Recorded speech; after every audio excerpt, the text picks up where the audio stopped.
good day to all of you. I hope you have not found any problem in the last lecture where we have discussed what is market and what different types of markets are there. Okay, so today we will discuss individually, as I have told you, individually we will cover all the markets and what actually happened in that market. So first we will discuss perfect competitive market. Yes or no? We have already discussed the first one was perfect market and second one was imperfect market. So we will start in detail study of first market, that is perfect competitive market. As you have remembered, like what are the characteristics of that particular market? Well, first one is homogeneous products, large number of buyers and sellers, and perfect knowledge, perfect mobility, no government intervention, price taker. So these are the characteristics we have already discussed in the last lecture. Today what we will study? In the market, how a buyer or a seller can fix the output. This is the optimum output. Well, what is the optimum level? I have already told you. The level where the profit will be maximum and loss will be minimum. Yes or no? So we will discuss that part today. Okay, see. When the optimum output we can reach, it is the point of interaction of demand and supply curves. As in every law, when demand and supply curve intersect with each other, that point is called optimum point. Yes or no? But what happens in case of perfect competitive market? See, the demand curve has a shape that is horizontal line parallel to x-axis. Where in this case happens?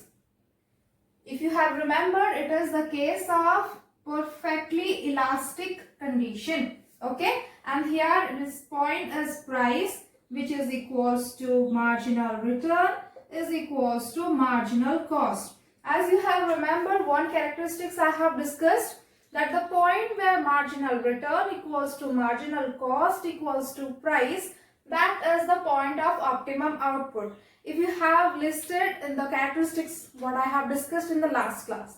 Yes or no? See, this is the demand curve.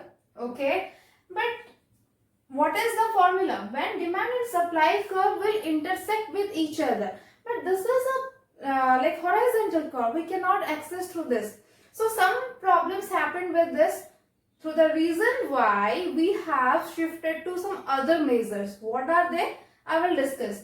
But before that, remember the demand curve in case of perfectly competitive market is horizontal in shape. Okay, that is perfectly elastic. Why it is perfectly elastic? See, what happened, I have told you, whatever price is fixed, that will be applied for every seller in the perfect competitive market. Yes or no? See, what happens if one seller purposely decrease the price?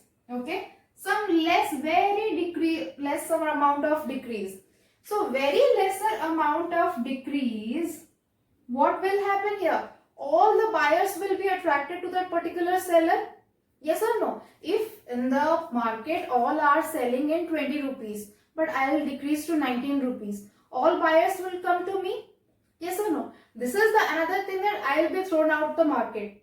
Okay, because this is not allowed in perfect market. But if I will decrease for some period of time, all buyers will be attracted to my market. Yes or no? Similarly, if I will increase the price very little amount, what will happen? All are selling in 20 rupees. I will increase to 21 rupees. No one will come to me. Yes or no? Why buyers will pay 1 rupees extra? They will not come to me. Okay. So this is the thing, a very small change in price will give rise to the change in quantity demanded in a infinity amount. Okay.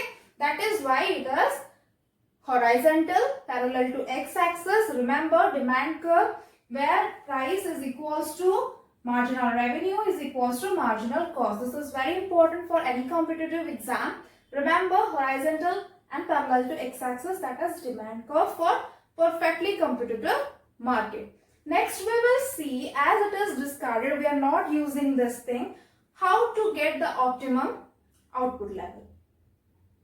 Okay, see. So we have discarded that method where the demand and supply will intersect because it is not feasible. So how we will calculate? See, There are two methods basically, total cost approach, marginal cost approach. Well, you have thought that why this total cost and marginal cost? Why not one approach? See what happens. Scientists first discovered this approach, but somehow it has also some limitation. That is why again the final approach came, that is marginal approach. Well, we will discuss what is total cost approach, why it got discarded and why marginal cost approach came. Okay, so first we will discuss the total cost approach. See what happens here. This is your graph. Graphically I will explain, try to understand. Before going to graph, okay, let me tell you one thing. What happens in total cost approach? What is the major thing we are about to concern? Our profit should be maximized. This is the way we will calculate the optimum output, because optimum point is maximum profit, minimum loss. So we will focus on profit.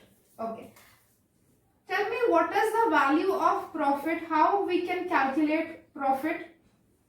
Profit value is, yes, profit value is total return minus total cost. Like the producer, after selling whatever he has returned or whatever he has got, that is total return, and what he has actually done the expenditure, that is called total cost, and the difference between them is profit. So our motive is here to maximize this profit. How will this maximize? See, basically we have known that the difference between total return and total cost is profit. See, this is the total return curve, the straight line passing through the origin. This is total return, and this curve, this inverted S-shaped curve is called as total cost curve. In details, why this is inverted S-shape, why it is straight line shape, I will discuss in the following videos. But for now, just remember this inverted S curve, this is total cost curve, and this straight line is total revenue. Okay. So now we have known that the difference between those is giving us the profit.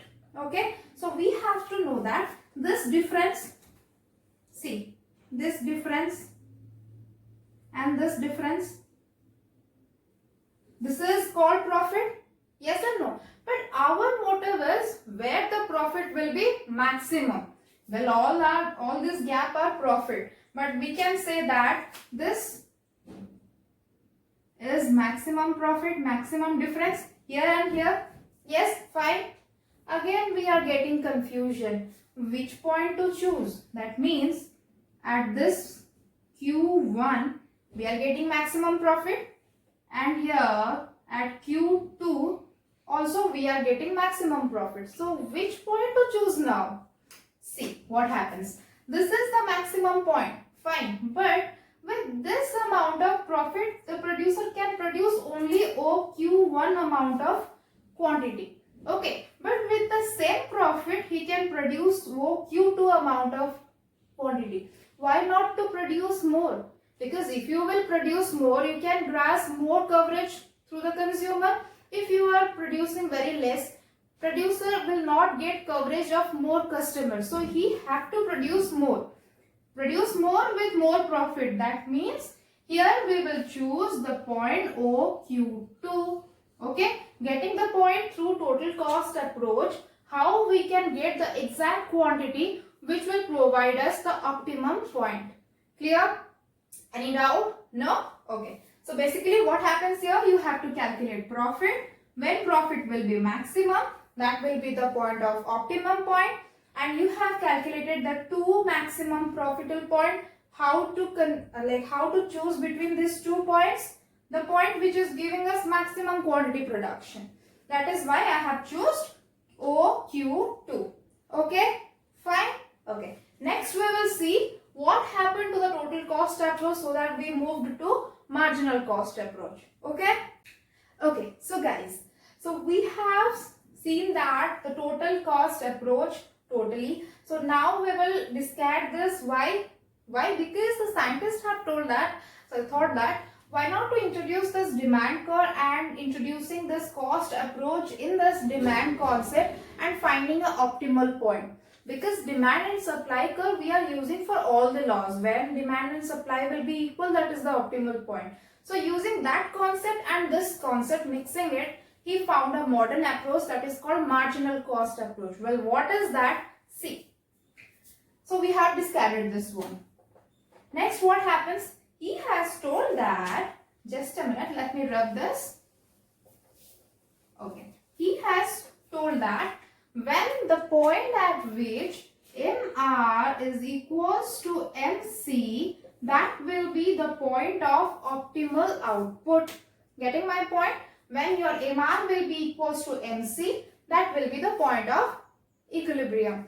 Well, you have MR, okay, you need to have MC, okay. MC means marginal cost. What is marginal cost? The extra cost you have put to sold an extra unit of commodity at a given price, okay, or you can say additional cost, extra cost, that is marginal cost, okay. See, marginal cost curve is somewhat like this. This is called marginal cost, okay. So what is our condition here? MR is equals to MC. That means the point where MR will be equal to MC, okay. So there is 2 points here, 1, here another point, 2. So we are again confusing between point 1 and point 2, because in both the points MR is equals to MC. Again, where to produce or where to sell? See.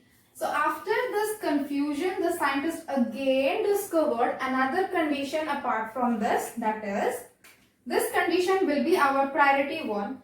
With this, another condition should be satisfied, that is, slope of MR, that is marginal revenue, should be less than slope of marginal cost, okay. Remember, the slope means, see, we are calculating here. So, point 1 and point 2, okay. So, what happens in point 1 and what will happen in point 2, we will see. See, at point 1, what happens? MC, that is marginal cost curve, it is decreasing, okay. Decreasing means slope will be negative, yes or no? So, MC, the slope of marginal cost is negative, and the marginal revenue, the slope is 0, because it is a straight line, it not have any slope. So slope is 0 for marginal revenue, for marginal cost slope is negative. Negative is less than 0, yes or no? But negative for marginal cost it is negative, for marginal revenue it is 0. That means slope of MR is greater than slope of MC. Slope of MR is greater than slope of MC. Okay. That means we cannot take the point 1 because the second condition is not satisfied here. Taking the second number point. See, number 2. What happens here? Marginal cost is increasing. Yes or no? At point 2, marginal cost is increasing. That means slope will be positive, and again the slope of MR curve is 0 because it is a straight line. So what happens in point 2? See, for marginal cost the slope is positive because it is increasing, and the same way marginal revenue is 0. That means here the slope of MR is less than slope of MC. That means we should take the quantity at point 2. So here the optimal quantity to be produced is OQ. Okay. Getting the point? How to derive the optimum quantity to be produced in a perfect competitive market?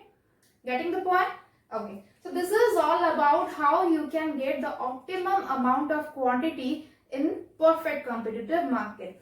Next we will see how it will be decided in the long run, because we have all things we have studied is only for short run.